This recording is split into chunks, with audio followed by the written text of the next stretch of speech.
सरस्वती शिक्षा समिति पाली के YouTube चैनल में आप सभी का हार्दिक स्वागत है। आज हम कक्षा 9वीं का अध्याय 3 निर्देशांक ज्यामिति पढ़ेंगे। क्या होता है निर्देशांक ज्यामिति?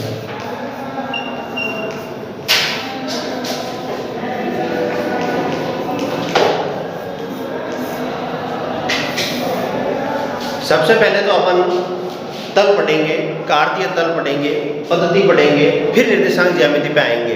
उससे पहले आपको मैं बता दूं, अगर आपको कहीं किसी निश्चित जगह जाना हो तो आप वहाँ किस प्रकार से जाएंगे। जैसे आपको चार दिशाओं का ज्ञान तो होगा, तो आपको चार दिशाएं बनाकर बता रहा हूँ। ये हो गई चार दिशाएं, ये हो गई उत्तर, ये हो गई पूर्व, ये पश्चिम और ये दक्षिण। इन दिशाओं को आप बहुत अच्छे से जानते हो। इन दिशाओं में अगर हम कहीं जाना चाहें तो आराम से जा सकते हैं। जैसे हमारा ये बिंदु जहां हम खड़े हैं, अगर आपको ये कहा जाए कि आपको बाएं जाना है तो आप इस ओर मुड़ेंगे, दाएं जाने के लिए कहेंगे तो आपको इस ओर जाना है, सीधा आगे जाना है तो ऐसे और पीछे जाना है तो ऐसे। इसका ज्ञान तो आपको है ही है। इसी के साथ आपको दाएं कितना जाना है, बाएं कितना जाना है, इस प्रकार से अगर कोई बिंदु दे रखा हो तो आप क्या निर्धारण करेंगे। जैसे कि आपको बाएं 3 मीटर चलना है, कितना 3 मीटर, तो आप क्या करेंगे, बाएं मुड़ेंगे, उसके बाद 3 मीटर की दूरी नाप कर वहां जाकर रुक जाएंगे और ये कहेंगे कि हम 3 मीटर चल चुके। जिस बिंदु पर हम खड़े थे वहां से चलकर 3 मीटर तक हमने दूरी तय कर चल चुके। ये आपने केवल आप स्थान निर्धारण के लिए बता रहे हैं। इसी तरह से अगर आपको ये दूरी एक संख्या रेखा पर बतानी हो या आपको कहीं भी किसी प्रकार से बताना हो कि जैसे आप यहाँ खड़े हैं इस बिंदु पर, ये बिंदु ए है, अगर आपको कहा जाए कि आपको 3 मीटर सीधा चलना है तो आप 3 मीटर दूरी के बराबर चलेंगे सीधा। फिर आपको कहा जाएगा दाएं मुड़ना है तो आप अपनी दाएं ओर मुड़ेंगे, अपनी दाएं ओर ऐसे मुड़कर आप कहाँ जाएंगे, जितना आपको बताया जाता है। जैसे आपको बताया जाता है 5 मीटर चलना है तो आप यहाँ पे कितना मीटर चलेंगे, 5 मीटर। फिर आपको बाएं मुड़ने के लिए कहेंगे तो ये आप बाएं मुड़ गए और फिर आपको बाएं मुड़कर 3 मीटर चलने के लिए कहेंगे।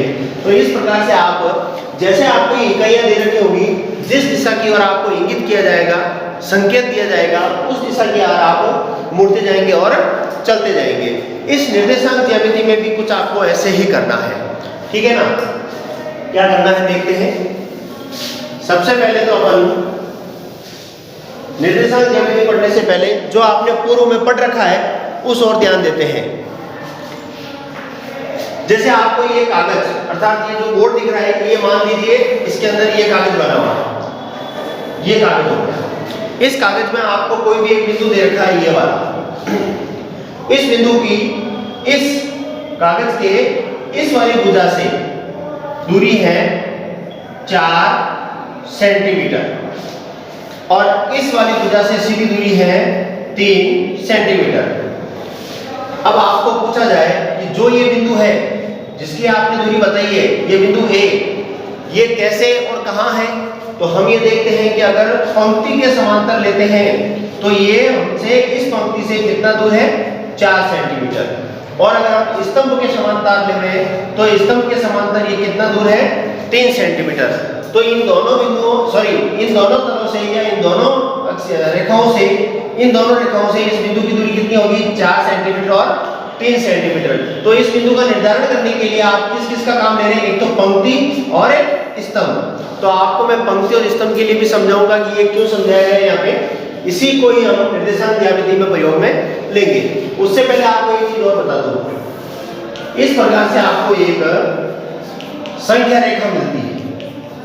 क्या मिलती है, संख्या रेखा, जिसकी जानकारी आपको पूर्व में है, जिसकी जानकारी आपको पूर्व में है, क्योंकि संख्या रेखा नाम की चीज आप पढ़ चुके हैं, कक्षा 8वीं में पढ़ चुके हैं और 9वीं में भी आपने ध्यान दे दिया है। संख्या पद्धति पढ़ी क्या उसमें। अब इस संख्या रेखा पर हम देखते हैं कि ये दिया हुआ है 0, जहां से दूरी स्टार्ट होती है, इधर वृद्धि करती हुई, इधर घटती हुई। तो इधर जो दूरी बढ़ती हुई स्टार्ट होगी वो कैसे होगी, 1 इकाई के बराबर 1, फिर 1 की दूरी बढ़ेगी तो 2, फिर 1 की दूरी बढ़ेगी तो 3, ऐसे कैसे यहाँ पे घटती हुई -1, -2, इस तरह से ये संख्या रेखा है, एक रेखा है जिस पर आपने संख्या दर्शाना पहले ही सीख चुका है। उसमें आपको मैं ये बता रहा हूँ कि इसमें आप कैसे बताएंगे किसी बिंदु की स्थिति। जैसे आप इस जगह है या आप कहीं 1 इकाई दूरी पर है और आपको कहा जाए कि आपको अब 2 इकाई दूरी आगे चलना है, तो आप कितना चलेंगे? 1 और ये 2 इकाई दूरी चलते ही कहां पर पहुंच गए आप? 3 एकक पर। कहां पहुंच गए? 3 एकक पर। ऐसे कैसे आपको अगर यहां खड़े हो, आपको कहा जाए कि आपको पीछे चलना है या दूरी को कम करना है, तो आप क्या करेंगे? घटाते हुए चलेंगे, ठीक है ना। तो ये आप पहले से ही पता कर चुके हैं, इसमें आपको ज्यादा सीखने की जरूरत नहीं है, ये मैंने ऐसे ही बताया है। आपको क्या करना है, ध्यान से समझना। जिस प्रकार आपने संख्या रेखा पर संख्या को दर्शाकर आपने दूरी का ज्ञान लिया है, उसी प्रकार से आपको स्तंभ जो सीधे खड़े हैं इनको तो कहेंगे हम स्तंभ, और ये जो आड़ी लाइनें हैं इनको आप क्या कहेंगे? पंक्ति। स्तंभ और पंक्ति के द्वारा जो आप दूरी निकालोगे उनको हम इस निर्देशांक ज्यामिति में रखेंगे, और इनको क्या नाम देते हैं? एक आड़ी रेखा होती है जिस पर दूरी और एक खड़ी रेखा होती है, इन दोनों के बीच की दूरी का पता करेंगे। आपके सामने मैं एक बॉक्स बना रहा हूं, इससे आपको समझ में आ जाएगा।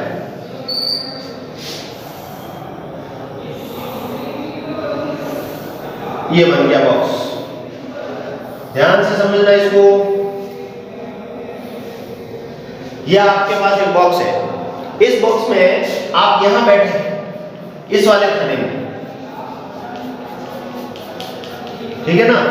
इस वाले खाने में आप बैठे हैं, ये यहाँ पे, और आपको पूछा जाए कि इस कागज में या इस तल में आपकी स्थिति कहाँ है, तो आप क्या बताएंगे? पंक्ति के हिसाब से। तो पंक्ति कितनी है?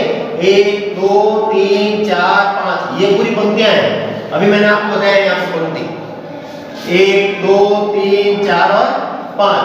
तो पंक्ति के अनुसार तो आप कौन सी पंक्ति में है? 1 2 3, तीसरी पंक्ति में। किस पंक्ति में? तीसरी। और आपको अगर कॉलम यानी कि स्तंभ के अनुसार पूछा जाए तो 1 2 3 4, तो आप किस कॉलम में है? दूसरे। तो कॉलम है आपका यानी कि स्तंभ है आपका दूसरा। तो आपकी स्थिति बताएंगे कि आप जिस पंक्ति में बैठे हैं उस पंक्ति के अनुसार तो तीसरी पंक्ति में बैठे हैं, और जैसे आपको स्तंभ के लिए पूछेंगे तो आप दूसरे स्तंभ में बैठे हैं। तो ये आपकी स्थिति बताने के लिए जो ये बिंदु लिए जा रहे हैं, इन बिंदुओं को जिस प्रकार हम ज्यामिति में समझाएंगे, ये बिंदु यहीं पे क्या कहलाएंगे? निर्देशांक, जो हमें निर्देशित करते हैं, जो हमें बताते हैं कि इस बिंदु की स्थिति क्या होगी, ठीक है ना। तो इसी प्रकार से हम इन बिंदुओं की स्थिति जानेंगे निर्देशांक ज्यामिति के अंदर, और निर्देशांक ज्यामिति को पढ़ने से पहले इनको और अच्छा समझ लेते हैं। इन रेखाओं को, जो खड़ी रेखाएं हैं और जो आड़ी रेखाएं हैं, इन दोनों रेखाओं को हम बनाते हैं यहाँ पे। ये हो गई आड़ी रेखा, ये खड़ी रेखा। जैसे अभी आपने दिशा का ज्ञान करा था उसी तरह से है। एक रेखा ये हो गई जिसको आपने पंक्ति कहा है, और एक रेखा ये हो गई जिसको आप कॉलम कहते हैं। या यूं कह लो कि जो संख्या रेखा बड़ी है उस संख्या रेखा के द्वारा ही हम आगे सीख रहे हैं। एक संख्या रेखा ये है, एक संख्या रेखा ये है।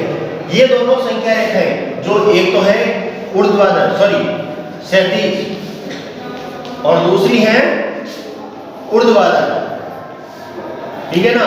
एक क्षैतिज है, एक ऊर्ध्वाधर रेखा है। इन दोनों रेखाओं के द्वारा ही एक तल बना है। इस तल को ही क्या कहते हैं हम? धन्यवाद। आज इतना ही करते हैं, इसके आगे अगले कालांश में पढ़ेंगे।